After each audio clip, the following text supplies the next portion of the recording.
Today we're going to show you how to rehead a djembe, and we're going to show you what you need and how to do it. Before you start anything, you're going to soak the head in lukewarm water. You want to stick away from hot water because that'll ruin the fibers in the head. You want to do this for about 30 minutes to an hour, or you can do a little bit longer depending on how thick the head is. This job requires a fair amount of tools, and you can see here I have some paper towels and a lighter, paint can opener, an index card, utility knife, vice grip pliers, needle nose pliers, tailor's measuring tape, some scissors, a tape measure, some ribbon, and you want some ribbon that does not have wire in it. Sandpaper, here we have 120 grit and 220 grit sandpaper. Some wood glue, I have Titebond 3 here, Titebond 2 also works. Also going to need a ruler, some paraffin wax, and painter's tape, along with the goat skin.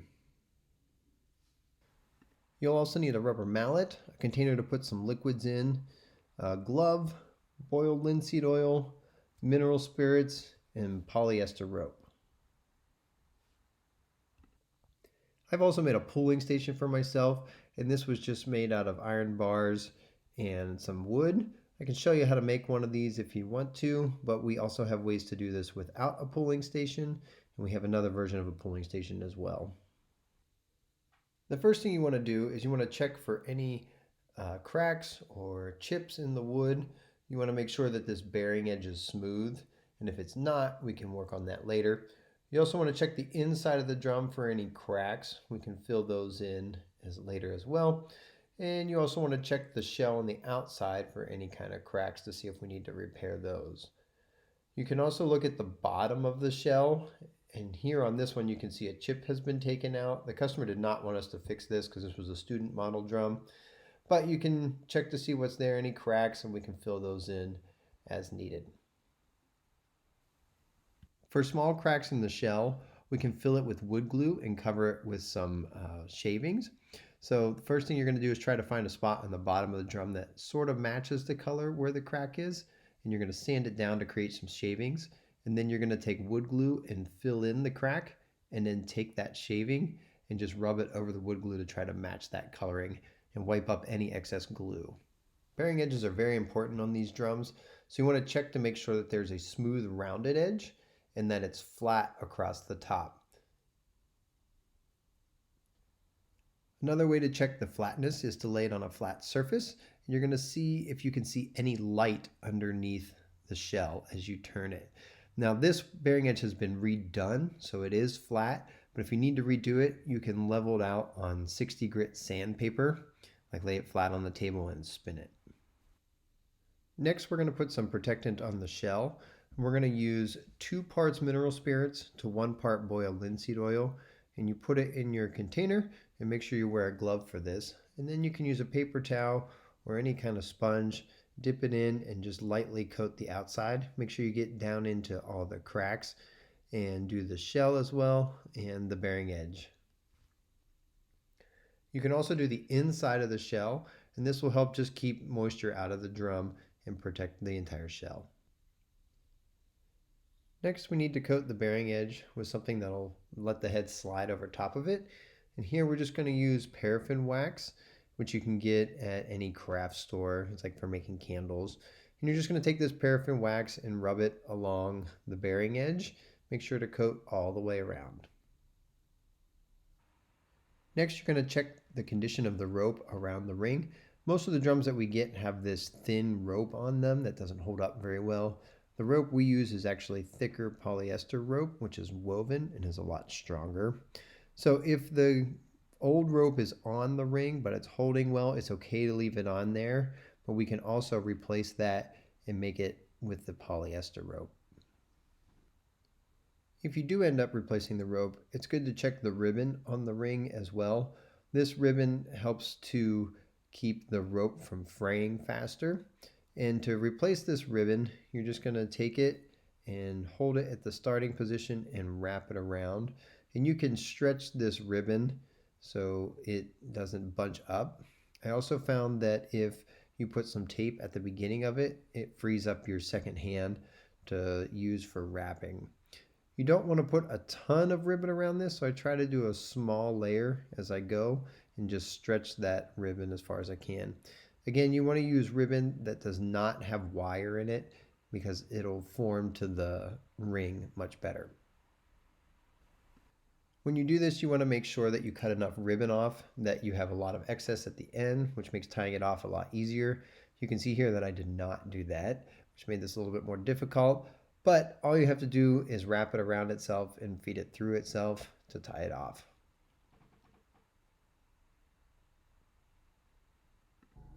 If you do end up needing to put new rope and loops on the rings, to measure the amount of rope that you will need, you take your tailor's measuring tape and you measure around the circumference of the ring, and then you take 5 1/4 times that length for your rope. So if you have an 8-inch ring in circumference, you times that by 5 1/4 and you come up with 42 inches. If you're redoing the top ring, you're going to do the same process where you take your tailor's tape and you measure around the circumference, and then you're going to take that number times 4. So if you have a 12-inch hoop, you're going to times that by 4, and that gets you 48 inches. And that's the length of rope that you're going to need. To make the loops, you're going to do this with a ring that has ribbon around it, but to start it, you're going to feed the end from the bottom up and then lay it down to the right hand side. And you're going to leave about 8 to 10 inches of leftover rope because you're going to use that to tie off later. Cross the excess over top and then feed it up through the bottom. And then the excess you're going to feed down through this loop here. Now when you start to pull it through, you'll notice it'll make this pretzel shape, and you're just going to pull it tight and make sure you still have that 8 to 10 inches left on the end. To create the first loop, you're going to take your excess rope and feed it down through the hoop and then up through the loop. Then you can slide over to create the size of loop that you want. For top rings, I use about 1 inch or about knuckle to knuckle across, and bottom rings, I pretty much get them almost as close as I can. Then you're going to take the excess and go up through the hoop and down through the extra loop. And this is going to create your knot. Try to keep your loop size the same as you pull it tight, and then you can double check to see if it's still the same size. From here, you're going to continue the process. You go down through and then up through the loop, create your loop size, measure it, and then go up through the hoop and back down through the created loop. Now, I like to keep the excess kind of bundled up like this. It makes it move a lot faster, but you can pull it through as a single wire if you want to. And then from here is just continue the process.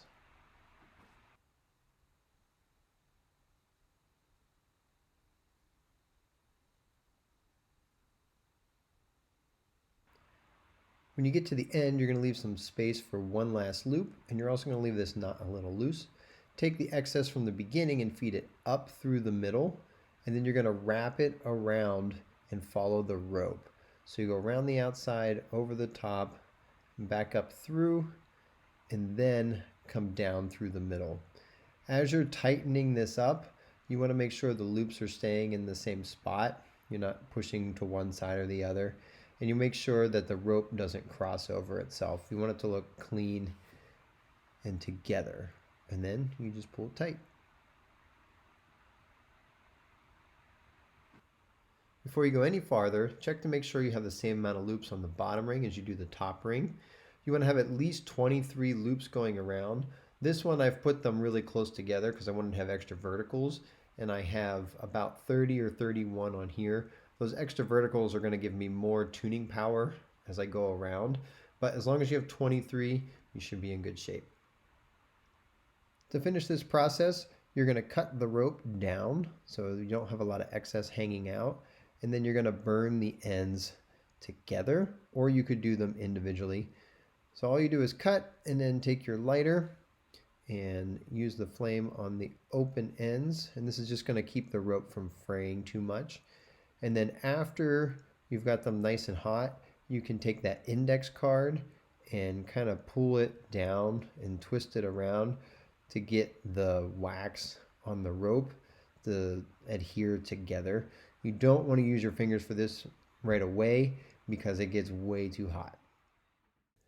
And then you repeat the process for the smaller hoop. On this one, you want to make sure you stick away from the shell with the lighter because you can burn the shell itself because it is made of wood, but you also just put mineral spirits and boiled linseed oil on it, so it can be potentially flammable. You also want to make sure you get your fingers out of the way here and don't cut it too close so you still have some room to work. One thing to note about the smaller hoop is that it is not removable because of the flare at the bottom of the drum. So this means if you're putting new ribbon on or if you're making new loops, you have to do it with the hoop on the shell, which is a little more restrictive in space, but it is still easily doable. Next, we're going to measure to get the length of rope that we need for the verticals. To do that, we're going to measure between the hoops. And here you can see it's 10 inches. And then we're going to add 2 inches to that, which is 12 inches, and that's our extended vertical. Each loop has 2 extended verticals, so 12 times 2 is 24. We're going to multiply that by the number of loops, and this one has 31, so it's going to be 24 times 31, which is 744. We're going to divide that by 12 to get the number of feet, and this one is 62 feet of rope. This is the old head that was on the drum, and you can see it's got a deep collar on it, and this is a little too deep for a djembe. It's normally about half that size. You can also see that when I went to pull diamonds, the head started to pull off, and so we're going to take this head off and put a new one on. To cut the head, all you need to do is take a utility knife and put a slit in the head, and make sure you watch for your fingers, and then simply take the animal hide and pull and rip it off. If this is not working, you can soak the head and then do the same process. After you get it off, you're going to check the ring to see if it's okay or if it needs some new ribbon. Goat skin by itself is a pretty thick material, so it doesn't bend very easily, which is why we soak it. And after you soak it, you'll notice that you'll be able to move it around very easily. There'll be 2 sides to the goatskin head. One side will be very smooth, and it may even have some hair on it. And the opposite side will look veiny. You want to make sure the vein side is down, and you set the ring on the smoother side. When you place the ring on the hide, you want to find a spot that's not too thin, because if you pull it on a thin spot, then it may rip, and you'd have to do the whole process all over again. Once you find your spot, you're going to fold the head over the rim. And to do that, I just take a small part and fold it over and then work my way around in a clockwise or counterclockwise fashion. This doesn't have to be perfect. It just has to get on there, and we'll fix it more later. If your hide is too small, you can cut slits in the edges, and then you can run rope in between it and tie it all together so it stays together. Next, you're going to take the head and place it on top of the drum. Here, I like to double check the orientation of the head, or the pattern of the head is facing the direction that I want it to face. And once you get the head on top of the drum, take your counter hoop and place it on top. And then make sure the knot in the counter hoop matches the knot on the lower hoop. And after that, you're just going to move the head around until the counter hoop sits pretty evenly on the flesh hoop underneath. Next, you're going to do your starting knot. To do this, you take the end of your rope and you run it up to the right of your first knot, and then you run it down to the left of the first knot. You're going to pull a little bit of excess here, and then loop the rope, and then take the loop and fold it around itself and back down through and pull it tight, and that's going to give yourself a starting knot. Next, on the opposite side, you're going to take a spare piece of rope and you're going to connect the top and bottom hoops together. And what this is going to do is allow these two to stay evenly spaced as you insert new verticals on the opposite side. Sometimes when you're putting verticals in, you tend to pull a little bit and it'll make the counter hoops uneven. So this is just to help keep the hoops even across the board. Now you're ready to run your verticals, and you're going to take the rope that's on the right side of the knot and run it down through the loop that's to the right of the knot on the bottom. And you're going to pull all of the excess rope down through this loop, and after you do that, you're going to go to the loop to the right of it, and you're going to go up through that loop and pull out all the excess. Then you take the rope and you run it through the same loop that is coming down from the top. After you pull out all the excess rope, you're now going to take the rope and run it down through the loop to the right of the one that you just came up from. Then you're going to take your rope and you're going to run it down through the loop that has the rope coming up from the bottom. So each loop is going to have two ropes in it, one that goes up and one that comes down. So you can see here from the beginning, we came down through one loop, up through the second loop, and then we come back down through that same second loop. You're going to repeat this process all the way around the drum. Now when you pull on the rope, it has a tendency to twist. So what I like to do is as I'm pulling down, I hold the rope up above, and that keeps the rope from twisting. Or if it starts to twist, I can take the twist out before it comes down through the loops. Also notice that I wrapped the end of the rope around my neck because when I go to do the next one, I don't have to search for it on the floor and it's easily accessible right at my head level. So here I take it off and then I run it through the next one. And as you come up from the bottom, remember you're going to run it to the right of the one you just came down from and then back through the same loop that you did on the top and then wrap it around your neck and then pull up. And just be watching for twisting in the rope as it's coming up from the bottom. And from here, you're going to continue the process as you work your way around the drum. As you do this, you want to check the spacing between the shell and the bottom hoop, and you can do that with your fingers, make sure it's even all the way around. And then you want to check to make sure that the top hoop is level going across. What happens is as you're running your verticals, it'll pull down on that hoop and the side that doesn't have the verticals will raise up. So as you're going, make sure that that is even. Now you'll notice as I get towards the end, I start to run out of rope and it doesn't make it all the way back to that loop, and we'll fix that in a little. Here's where we correct the head around the flesh hoop, and you'll notice that it's kind of bunched up, and you just want to take the top head and pull it until it evens out. You can see here there's a big fold that we need to get rid of. You want to make sure that it's tight up against that flesh hoop so you get even tuning all the way around.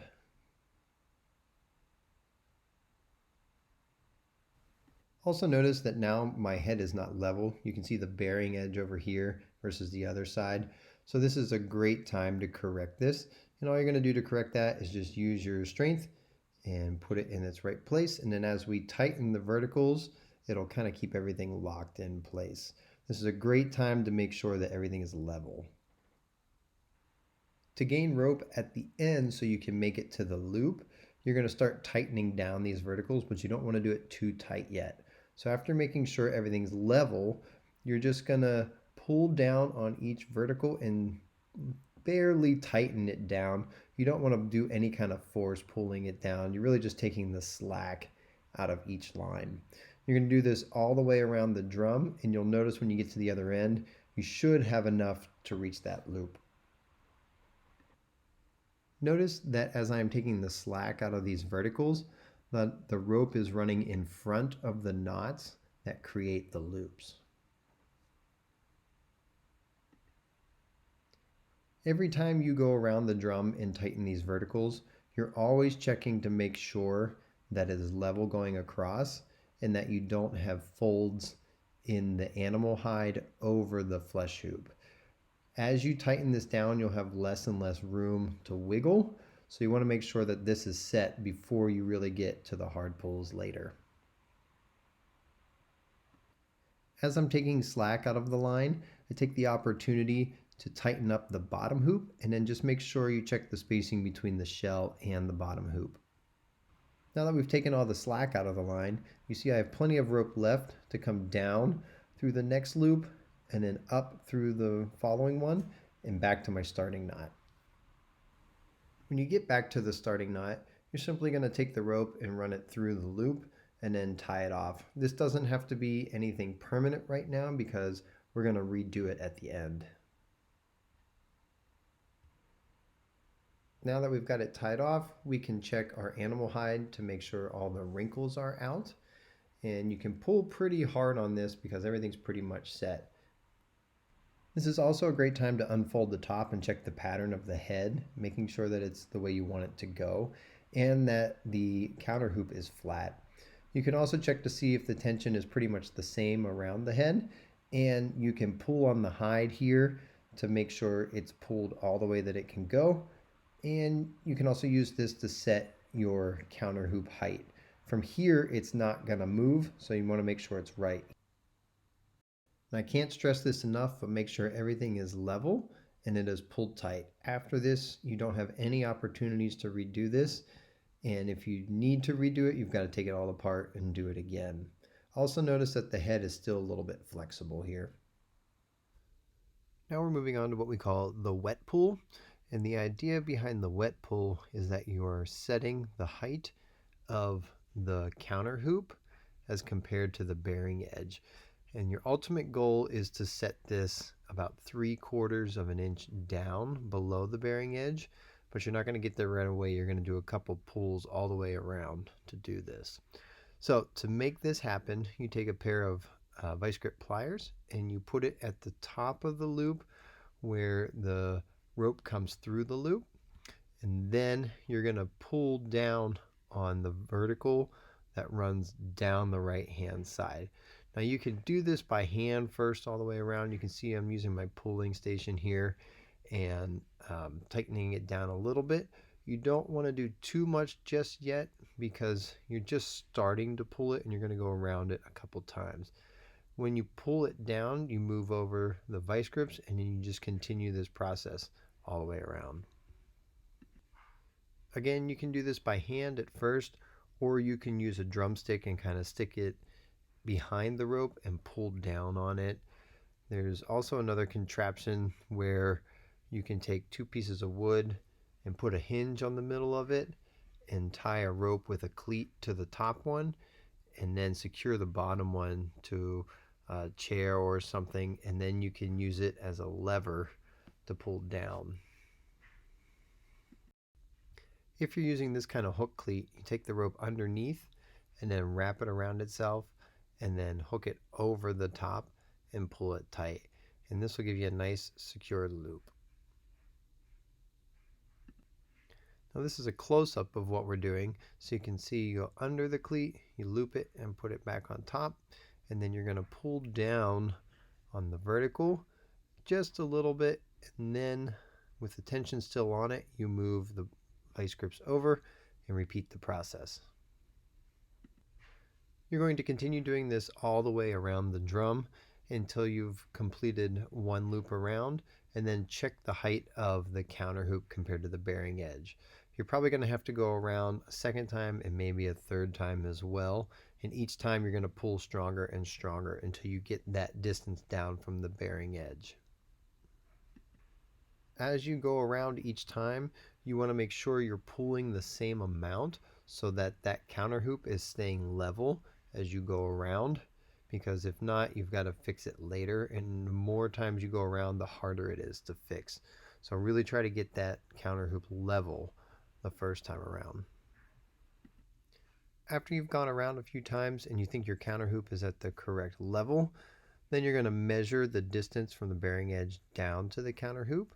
And to do that, you just take your ruler and press down to make sure you're not just sitting on top of the animal hide, but you're actually touching that counter hoop, and you're going to measure it all the way around. You can double check this by laying your hand on the head and seeing if that counter hoop gets in the way of the actual stroke. And here you can see we're good to go. Once you're happy with the end result, you can tie your finishing knot. So here I just pulled down on the last vertical, and then you run the rope behind the vertical, and then you bring it back down through the loop, and you will have a bunch of excess here, and we're going to use that for diamonds. You only really need one of these. You can do two of them if you want, but one's good enough.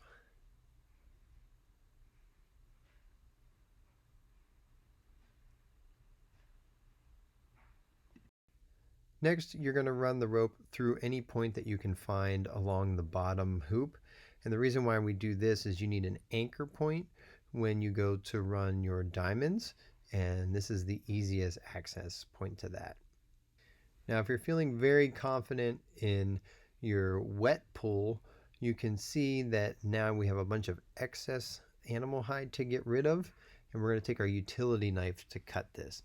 If you don't feel like you're 100% confident that you did the job right, you can leave this to dry and check it, but it's a little bit harder to cut through that afterwards. So when you go to cut this, I like to do it wet, and you can see I just put a little slit in the hide, and then you're going to carefully work your way around.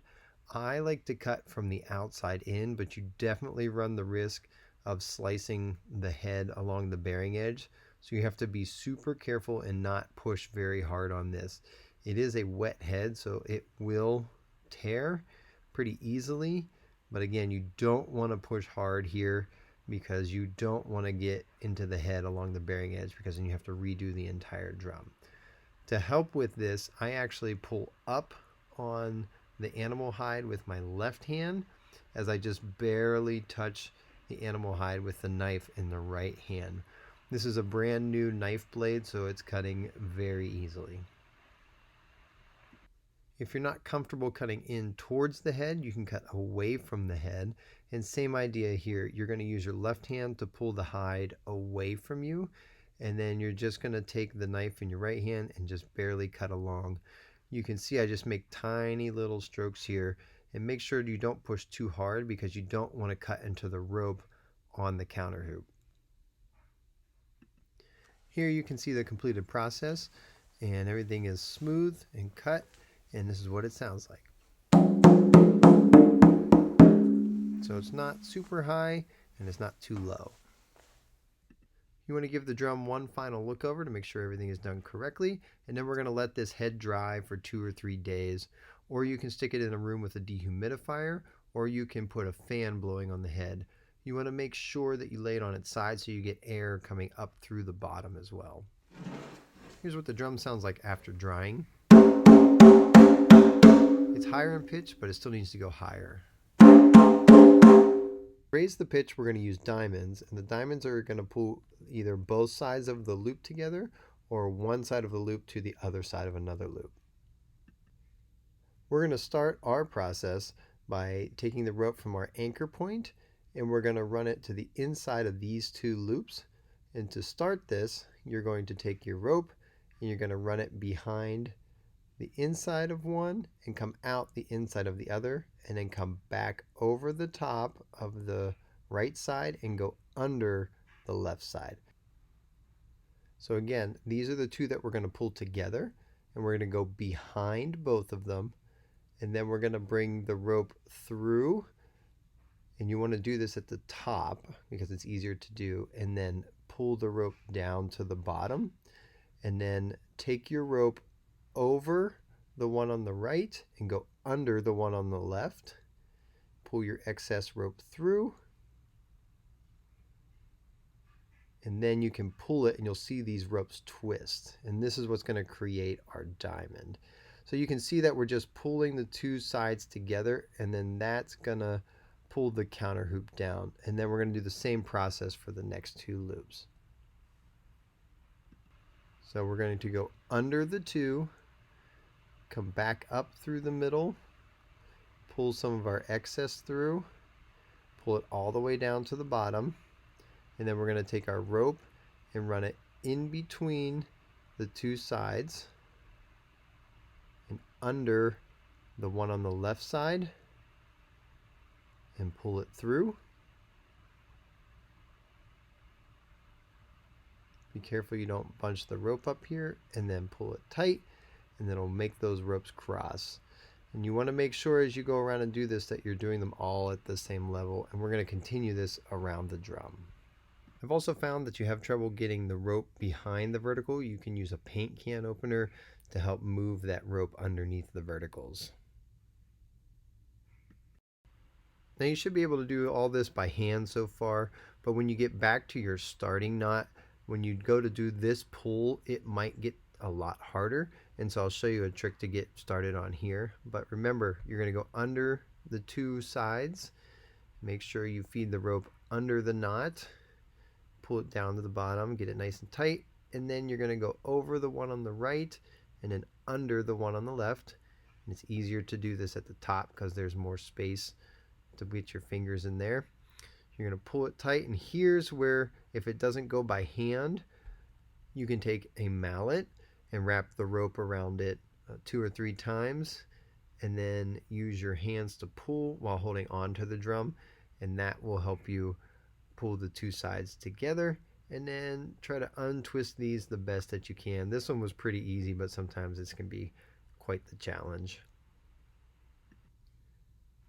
And now from here, you want to find another anchor point to run your rope through at the bottom. So slide your rope off of the mallet, and you might have to hold this in place so your diamond that you just pulled doesn't come out. And you're going to take the end of your rope and feed it through an anchor point at the bottom. If you don't do this, you get this kind of awkward slant from the first row of diamonds into the second row of diamonds, and this just helps clean it up a little bit. Again, I'm using the paint can opener here to push it through, and I really find that this is a very handy tool for this job. So now we're ready to start our second row of diamonds, and here's our 2 vertical loops. Last time we pulled the outsides of them together. Now we're going to pull one loop together by itself. And to do that, we're going to go under 3 ropes. So we're going to go under the first rope here, under the second rope, and under the third rope. Notice that I'm coming up between 2 of the vertical loops.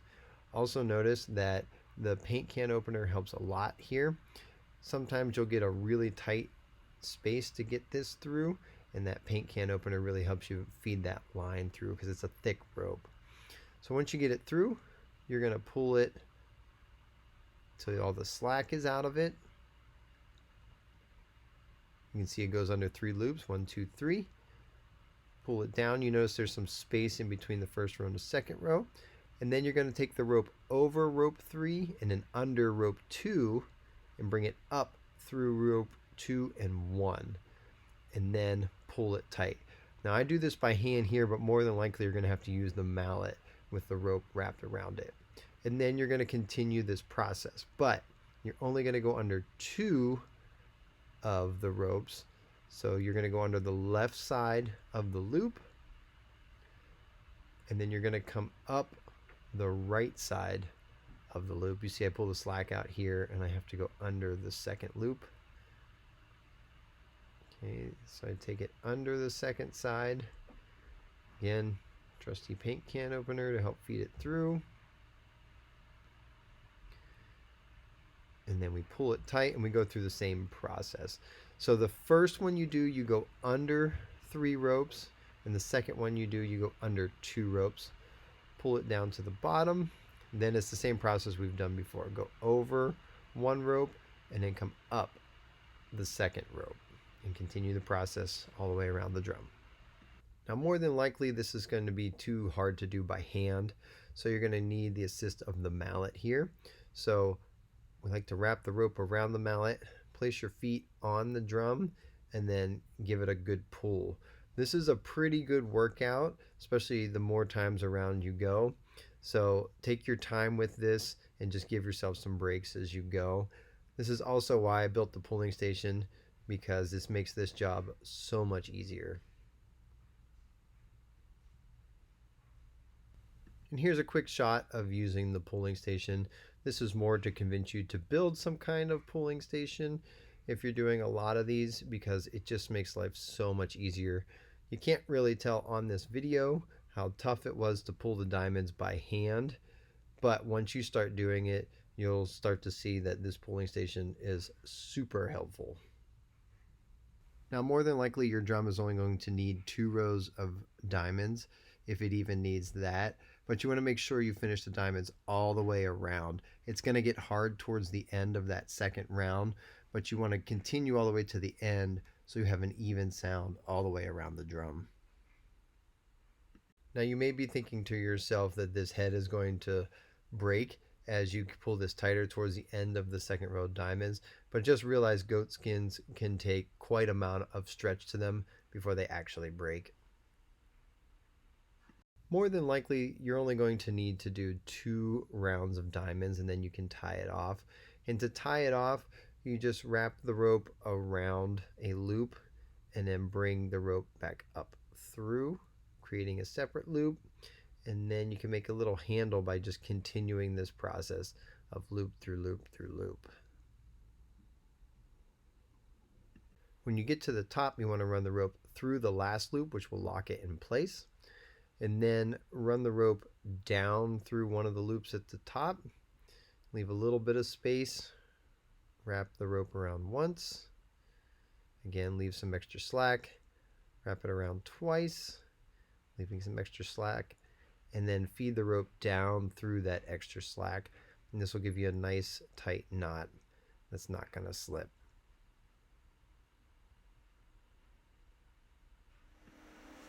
Now the drum is finished, and here's what it sounds like.